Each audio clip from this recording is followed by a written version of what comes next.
Hi, everyone. I know some of you, especially one viewer in particular, was waiting for me to comment on this. So, yeah, I have a copy of this book, Fear and Loathing on the Campaign Trail in 72. And it is really, it's a masterpiece of modern literature. But the fact is that it is so insane, biased, and ridiculous that I didn't bother putting together too detailed of a slide presentation. I did put some other stuff, but it's kind of parallel to really the book and doesn't refer to it. So I just put some notes on this dinner napkin, which I think Hunter S. Thompson, that's probably the way he would have done it too. And we'll talk a little bit about this topic and some of his observations on it. I don't know if I'll get through everything because it is a 480-page book.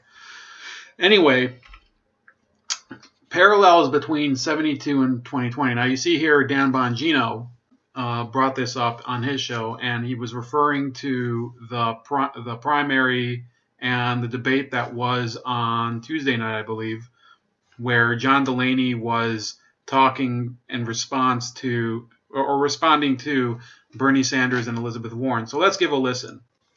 Folks, we have a choice. We can go down the road that Senator Sanders and Senator Warren want to take us with bad policies like Medicare for all, free everything, and impossible promises that'll turn off independent voters and get Trump reelected. That's what happened with McGovern. That's what happened with Mondale. That's what happened with Dukakis. Where have you heard that before? All right, so beyond that, I like this show. I like Dan Bongino. I agree with him largely. I wouldn't say I agree with him entirely. I think you have to stand for something if you're a different party. If you're the Democrats, you can't be Republicans Part B. But anyway, let's go into the candidates that were up for election in 1972. This isn't a complete list, but this is essentially the candidates that really mattered. On the GOP side, of course, you had President Nixon. And then on the Democratic side, this is roughly according to the political spectrum. So on the left, you had Senator George McGovern of South Dakota, Senator Gene McCarthy of New Hampshire, I believe. Then you had Senator Shirley Chisholm of New Jersey, Mayor John Lindsay of New York. Then in the center, the most centrist candidate would have been Ed Muskie of Maine. And, of course, flowing a little further to the right was former Vice President Humphrey, who was the vice president and the candidate in 1968. And then you have Henry Scoop Jackson, who was even further to the right, much more of an anti-communist.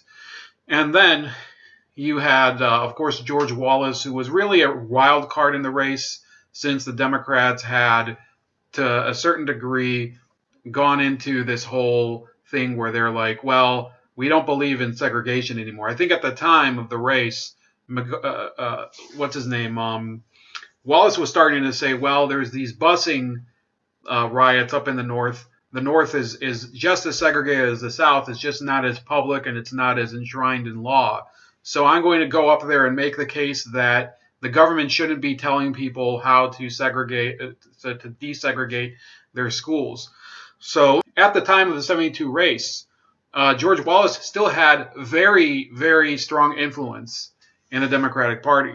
So now we're just going to go and read some interesting passages in the book. Interesting character in the book, real life character, is Frank Mankiewicz, who is, by the way, the father of Young Turks presenter Ben Mankiewicz. So, and it goes into his biography, and he was the big point man on the McGovern campaign, along with future Senator Gary Hart, who himself ran for president 14 years afterward.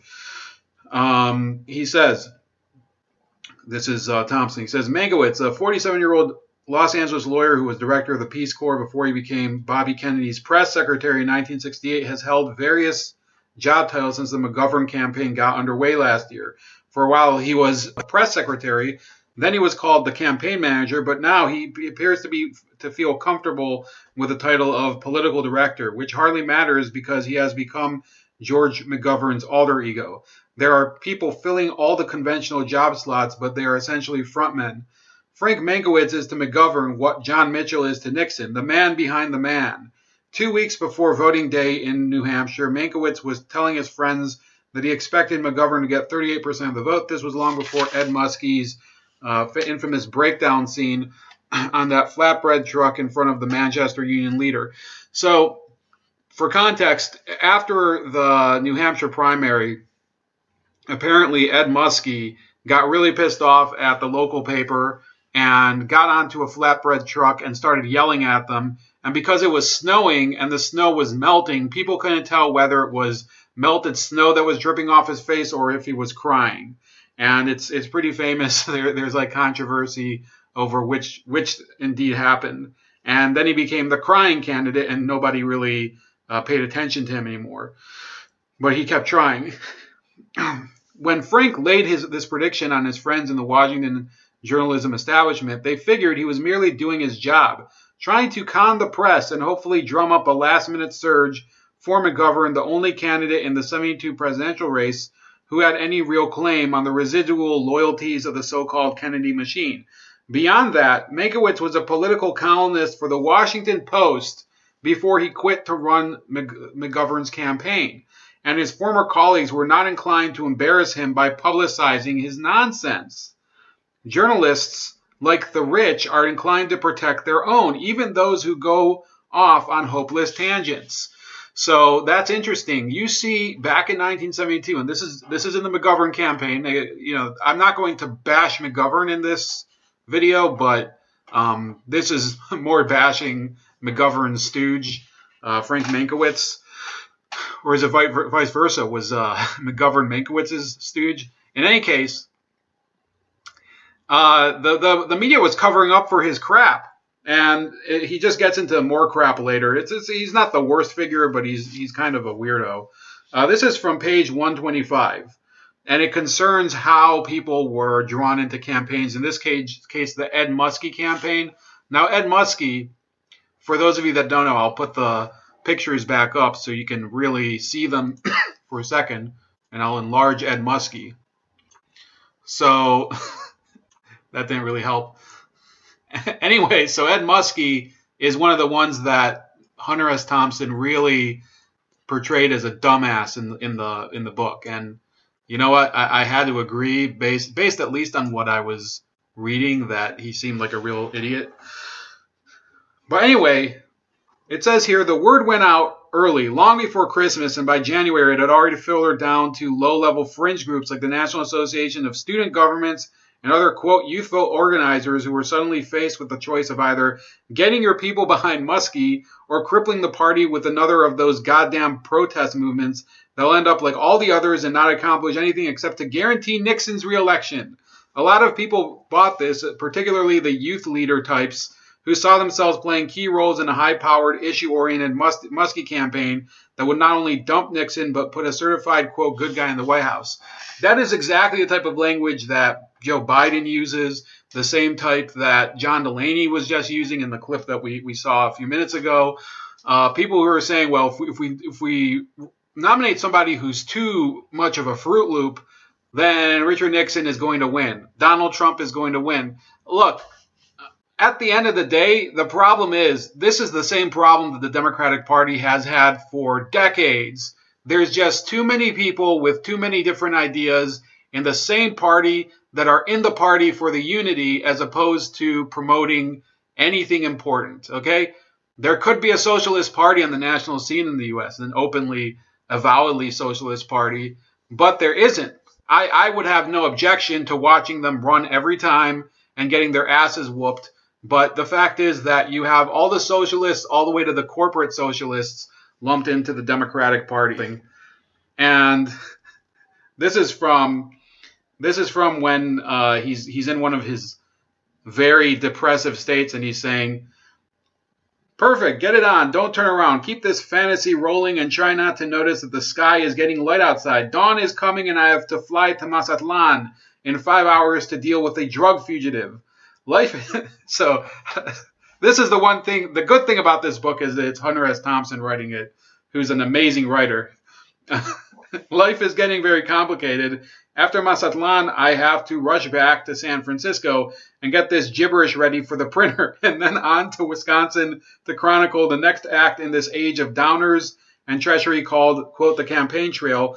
Wisconsin is the site of the next Democratic primary. 6 serious candidates in this one, racing around the state in chartered jets, spending 10 grand a day for the, now that was a lot of money in 72, for the privilege of laying a series of terrible bummers on the natives.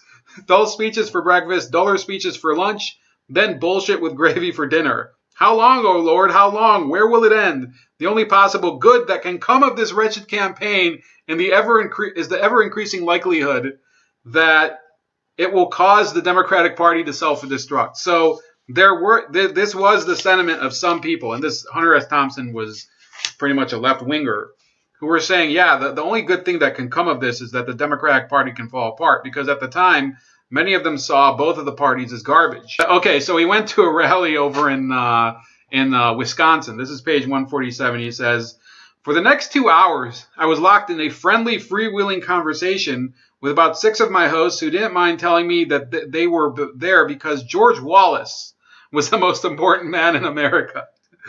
The guy is the real thing, one of them said. I never cared about the politics before, but Wallace ain't the same as the others. He don't sneak around the bush. He just comes right out and says it. So who does that remind you of? And look, I am not trying to say it's the same belief system or anything. The same type of voters who voted for George Wallace in 72 and could have if he hadn't been shot later in the campaign, which is broached on in the book. The same who voted for George Wallace, the same type are the type of people who would vote for Donald Trump. Not necessarily, okay, mind you, out of bigotry, but as Hunter S. Thompson says right here, because of this perception that they have the candor to speak to the people in their, using their own thoughts as opposed to things that other people have written for them. Now, again, this is the George Wallace that was in 72, and later he also ran in 76. And in fact, Wallace, I believe, didn't renounce segregation until sometime in the 80s or something. So, I'm trying to make the connection without trying to say that, yeah, Trump is Hitler, all that crap. But interestingly, there's some statements that Hunter S. Thompson makes later. So on page 151, this is a part where he calls up Frank Mankiewicz, and he says, so he calls it up, and he talks to Mankiewicz, and Mankiewicz says, it's all over, we have it locked up. What, says Thompson? Yeah, we have the delegates. All we have to do now is hang on and not make any mistakes.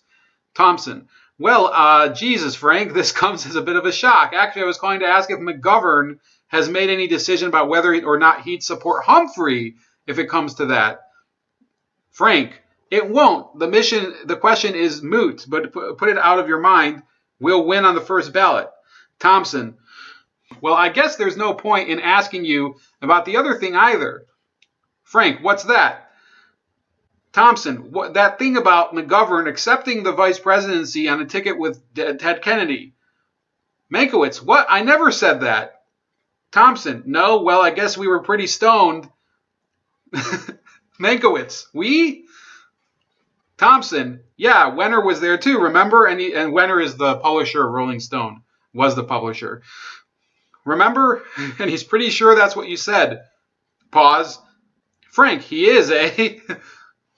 So this is funny. So there's this whole thing where they go on about, oh, I thought you said that McGovern would accept the vice presidency with Kennedy and whatever. And Mankiewicz essentially agrees that he was stoned with Jan Wenner and Hunter S. Thompson. So these were the people who were running a campaign back in 1972, back when it was very, very deeply frowned upon to be using illicit drugs. And I think it's important to note that, look, these were people of power and influence, and they were using drugs while people were being thrown into jail for them. Granted, I believe McGovern's slogan was something like acid, amnesty, and abortion. So that was George McGovern. So he was pro drug legalization, pro-abortion, and pro-giving amnesty to draft dodgers. Okay, this is from page 154. And this is a pretty interesting part, too. It says, a week or so later, there was another ugly story leaking out of the Muskie compound, and this one was never published either, or if it was, I didn't see it. I think this is after the Wisconsin primary. And it says, shortly after the election night returns showed Muskie hopelessly mired in fourth place, behind Wallace, Humphrey, and Jackson. The man, this might have been Florida. The man from Maine called an emergency staff meeting and announced he was quitting the race. This stirred up a certain amount of panic and general anger among the staff people, who eventually persuaded Big Ed to at least get himself under control before talking to any reporters. He agreed to go out and play golf the next day, while the top-level staffers got together and tried to find some alternative. This was the reality behind the story, widely published the next day, that Muskie had decided to change his old style and start talking like the fighting liberal he really was at heart. He would move on to Illinois and Wisconsin with new zeal, and his staff people were so happy with his decision to finally take off the gloves that they had agreed to work without pay until the day after the big victory party in Wisconsin. So that was an interesting part. Page 170.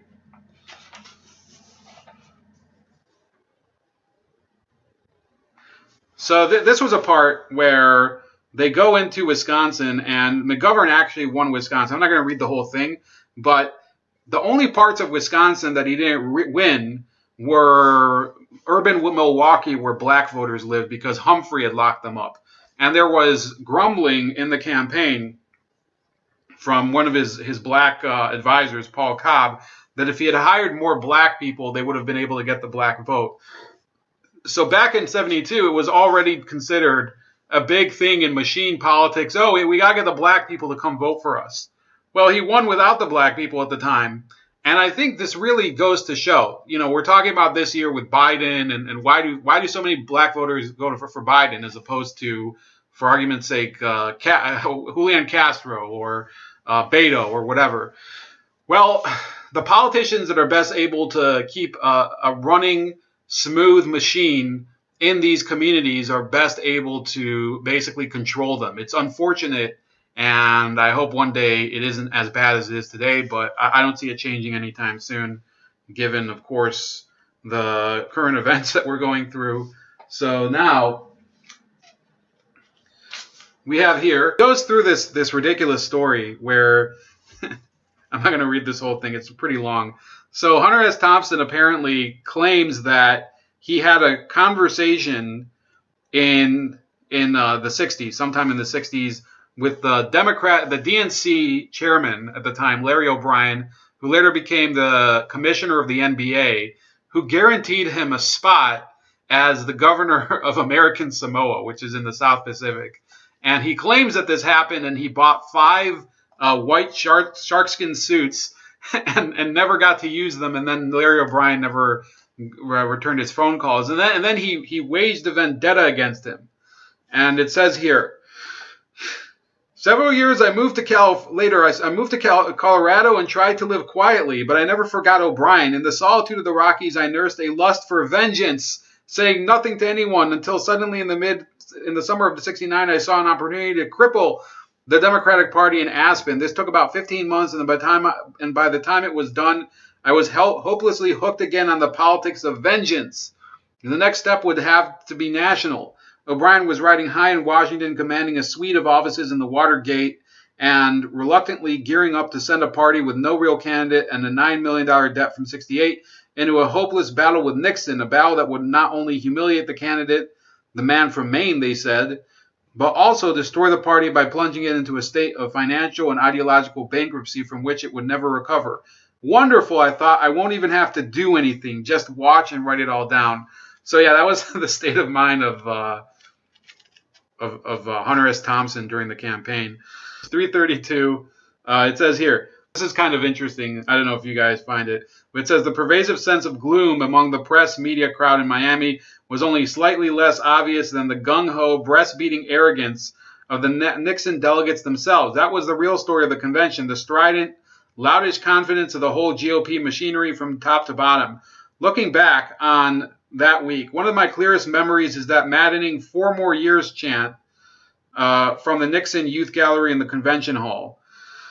And then he goes and he wanders. He goes off and he wanders into this this gathering of kids. You know, at those conventions when they have those stupid balloons and the kids with the retarded straw hats and everything. So he by mistake wandered into a crowd of those people, and they basically thought he was one of them and gave him one of the straw hats. And he starts to get like really feisty with them, but by then he's trapped in the same room with them. So then he, he has a McGovern button on his chest, but they still thought he was one of them. So then he has a very odd discussion with them. He says, I politely dismissed all suggestions that I remove my McGovern button, but I agreed to carry a sign and wear a plastic hat like everyone else. Don't worry, I assured them, you'll be proud of me. There's a lot of bad blood between me and John Chancellor. He put acid in my drink last month at the Democratic convention. Then he tried to humiliate me in public. So John Chancellor was a correspondent, political correspondent with NBC. Let me see if I had his photo up here. So let me see if I can pull it up. Okay. So he says, acid? Golly, that's terrible. What kind of acid? Says one of the people. It felt like sunshine, I said. Sunshine? Thompson, yeah, he denied it, of course, but hell, he always denies it. Why? A girl asked. Would you admit a thing like that? Says Thompson. She shook her head emphatically, but I wouldn't do it either, she said. You could kill somebody by making them drink acid. Why would he want to kill you? I shrugged. Who knows? He eats a lot of it himself. I paused, sensing confusion. Actually, I doubt if he really wanted to kill me. It was a hell of a dose, but not that strong, I smiled. All I remember is the first rush. It came up my spine like 9 tarantulas, drilled me right to the bar stool for 2 hours. I couldn't speak, couldn't even blink my eyes. Boy, what kind of acid does that? Somebody asked. Sunshine, I said, every time. By now, several others had picked up on the conversation. A bright-looking kid in a blue gabardine suit interrupted. Sunshine acid? Are you talking about LSD? Right, I said. So it took them like 5 minutes to understand he was talking about LSD. Remember, this, I guess in the 70s, many people they didn't know the slang yet. The others understood. Few laughed, but others muttered darkly. You mean John Chancellor goes around putting LSD in people's drinks? He takes it himself? He's a dope addict? Golly, said the girl. That explains a lot, doesn't it? And then he goes on to make fun of them, all coming from Middletown and Shaker Heights in Orange County. I actually lived in Shaker Heights for a couple years, and that was not as rich of a suburb as it was before. So in this one, they talk a little bit about the whole vice presidential issue. Now, the reason that McGovern is largely thought to have fallen apart is because of the Thomas Eagleton affair. So I'll put up Tom Eagleton's picture here. So this was Thomas Eagleton. He was a senator from Missouri, I think, and he was the vice presidential nominee at the time. And basically, he had to be kicked off of the campaign because it was discovered that he hadn't told anyone that he had to go through electroshock therapy because he had like some sort of crazy manic depression disorder, and he was inconsolable, and this was going on for years, and he never told anyone. So in lieu of Eagleton, the reason that they had a fall to Eagleton was because they never prepared for who they were going to nominate. And it says, one member of the Massachusetts delegation told me Galbraith and Drinian had nothing to do with White's rejection. So these are some Massachusetts people, John Galbraith, an economist at Harvard, and Rob Drinian, who was a congressman from there. And it says, so it had nothing to do with White's rejection, but when I asked Galbraith about it in Miami on the first night of the GOP convention, he first refused to say anything at all. When I persisted, he finally said, well, I'll tell you this much, it wasn't Teddy. So what really happened is apparently Ted Kennedy actually said that he was not going to endorse McGovern if he gave the nomination to Kevin White, who was the mayor of Boston. Therefore, he handcuffed McGovern. Okay, McGovern then had to go through a number of other candidates. He was trying to get Kennedy himself to be his vice president, which Ted Kennedy, I guess, was still skittish after Chappaquiddick, and he should never have been in politics after that anyway. Ted Kennedy was a sleaze. And then I would say Ted Kennedy is the perfect analogy to today's Bernie Sanders. Then they had to put on Sergeant Shriver as the candidate who really got rocked in that campaign. They just got slaughtered at the end. In case you didn't know. Okay, as I was editing it, I remembered that there were two things that I left out of the original video that I thought maybe I would want to include.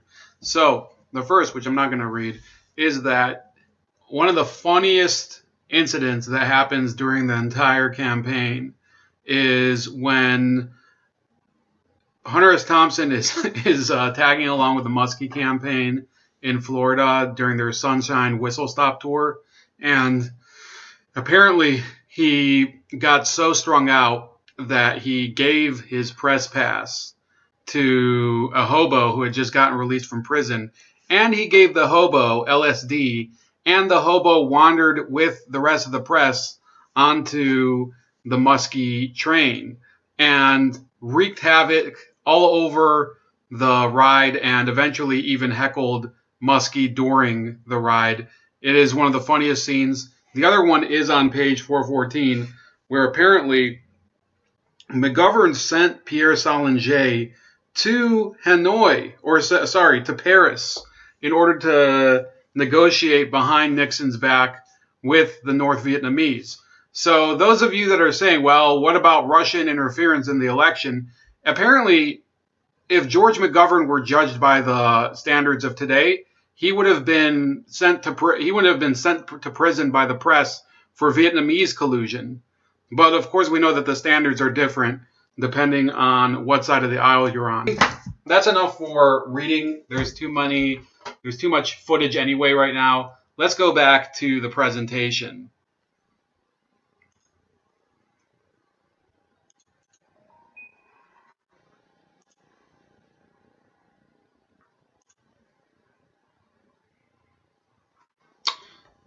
So another thing I wanted to note was that in this book, there's several passages, and I didn't read them out because they're just too long, but Nixon was really hated by Hunter S. Thompson. He calls him Hitler several times.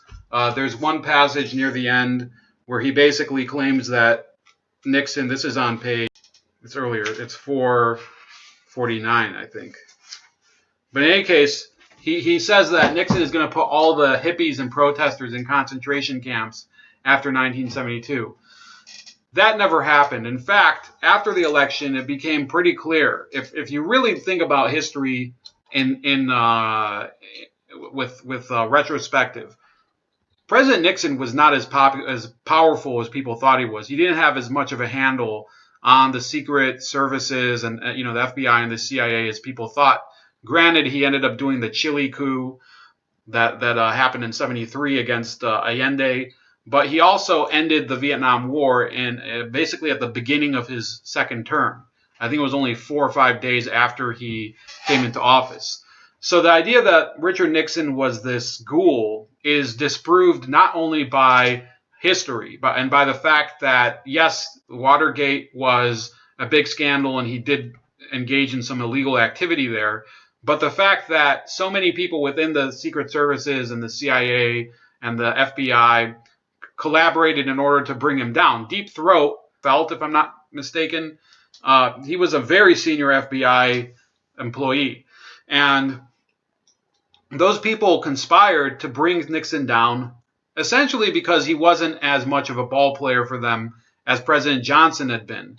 So this notion of President Nixon being this horrible human being, I think is a little more complicated than is portrayed in history.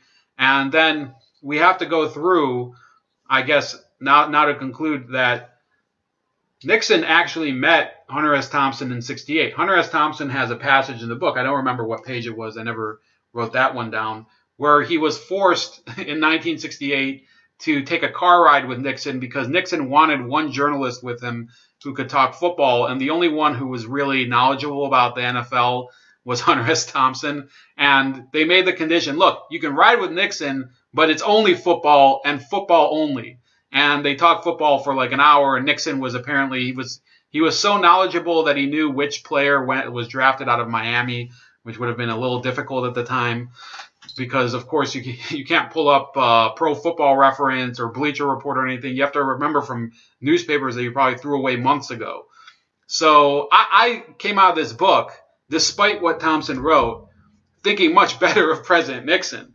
Now, last thing I want to go through before we do a little video of Thompson himself. The candidates all have a bit of a parallel to today. Nixon, the obvious parallel for him is Donald Trump. Then, the other candidate that could parallel to Donald Trump is George McGovern. But not only George McGovern. If you think about why McGovern was important in that race, it was his straight-shooting, plain-spoken ability to connect with people. It's not only Donald Trump that resonates on that level. It's Marianne Williamson, it's Andrew Yang. To some degree, it's Tulsi Gabbard, who I actually included in a different category. Then you look at some of these other candidates and who they are compatible with. You have McGovern. I would say the closest parallel to McGovern would be Mike Gravel and Tulsi Gabbard. Then you have Gene McCarthy. He's a little harder to classify. I'd say Bernie Sanders is a little bit like McCarthy and a little bit like McGovern. It doesn't really matter. I think economically, none of them were quite as extreme as Bernie Sanders. In fact, I would say George McGovern in some ways he was a bit of a libertarian, but not in everything. Then you have Shirley Chisholm from New Jersey. The only person I think connects to that, Booker. Kamala Harris, I would say doesn't count. But you guys can fight over that. Then you have Mayor John Lindsay, who was the liberal mayor of New York, actually an ex-Republican who became so liberal that he defected to the Liberal Party and then became a Democrat by his second term. So the obvious parallels are with de Blasio and somewhat Beto O'Rourke, and I think I didn't put him in there because there's no space, but Mayor Pete Buttigieg. And then you have Ed Muskie, and there's a lot of Muskies in here in this campaign, and it's one of the reasons why Ed Muskie, I think, was a failure even in that time, and there will never be a president like Ed Muskie that I think can get real popular appeal, which is the guy who says, let's not get too crazy in believing in anything. So the people I think really are of the type of an Ed Muskie. The people I think that Ed Muskie best represents today are Tim Ryan, John Delaney, John Hickenlooper, and Steve Bullock. All people who I think will go nowhere in the race, and most of them will probably drop out within the next couple days or weeks. Then you have Hubert Humphrey, who represents the real establishment, the people who have a lock on the votes and on the vote getters. That would probably be, in my opinion, Joe Biden and Elizabeth Warren. Yes, Warren could possibly be connected to one of the more left-wing candidates like McCarthy and McGovern. Then you have Scoop Jackson, who's a more openly authoritarian type. I would say Kamala Harris is very close to him, and so was Eric Swalwell, who is a joke. And then, of course, we already went through McGovern and Wallace and who he's similar to. So let's hear a little bit from Hunter S. Thompson in his own words, and I'll give my synopsis of what I think about the book and about what he represents. Next guest has been called the most accurate and least factual reporter working today. His latest book right here is entitled Generation of Swine, Tales of Shame and Degradation in the 80s. Ladies and gentlemen, please welcome back Hunter Thompson.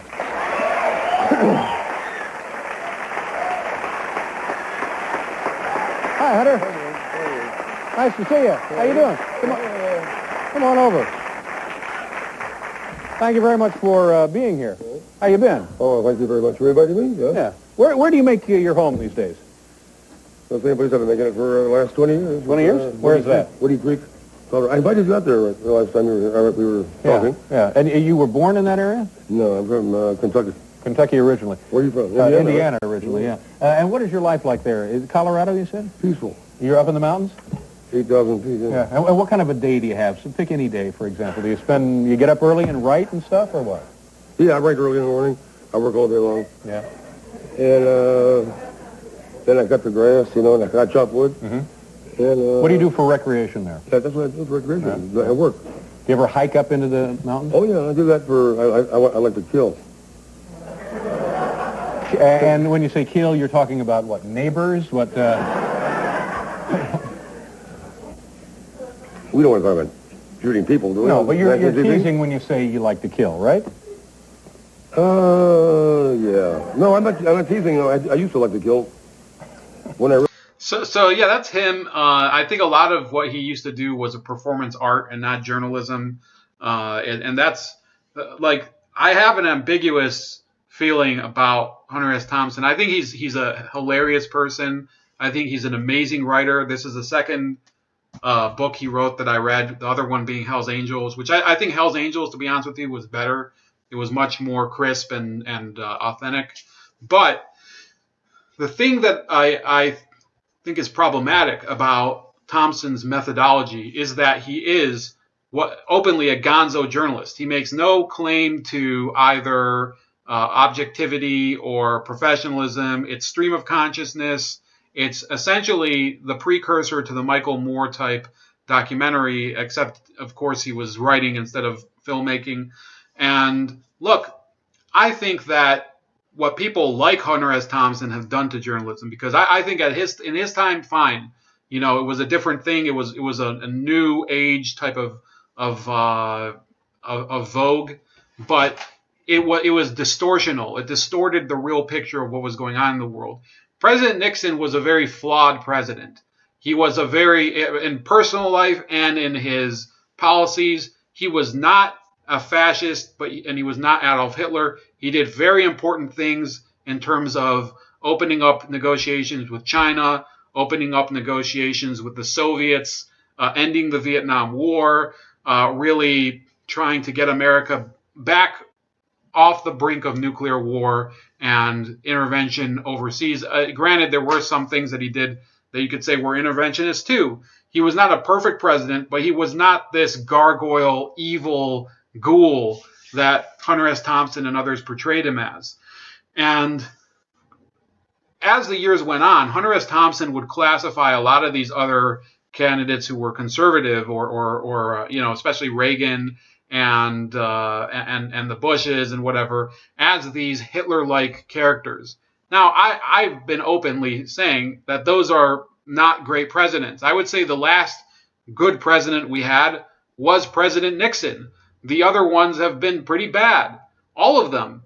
Whether it's, except Ford didn't really matter. But in any case, all of those presidents that we've had since Nixon have been pretty bad. All of them, except for Ford.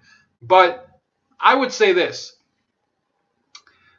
The way that Hunter S. Thompson portrays the world is in the left-right dichotomy. He always tries to make it seem like the right wing is the evil, the evil in our society, the people who want to suppress everything, when the reality is that in every instance in the book where he encounters a Wallace supporter or a Nixon supporter, he doesn't get any hassle. They seem to be perfectly fine with him being around. They seem to relate to him pretty well. I think at one point he almost lit a plane on fire because he was smoking a cigarette near the fuselage or the wherever the fuel is. I'm not a big aviation guy. Look, Hunter S. Thompson is a brilliant writer, but he's an awful journalist. He doesn't know, and I don't think he really was trying to be a great journalist. I think he was trying to pass on to the world the way that he saw it, as opposed to the way that it really was. And I think he was the prototype for the type of journalist we have today. It's just that they are less honest about what they're trying to do. That's about it. Please like, share, and subscribe. Also subscribe to me on BitChute and on Minds, as well as on Subscribestar. Also subscribe to me on Gab. And I'll talk to you later. All those links should be at the end of the video.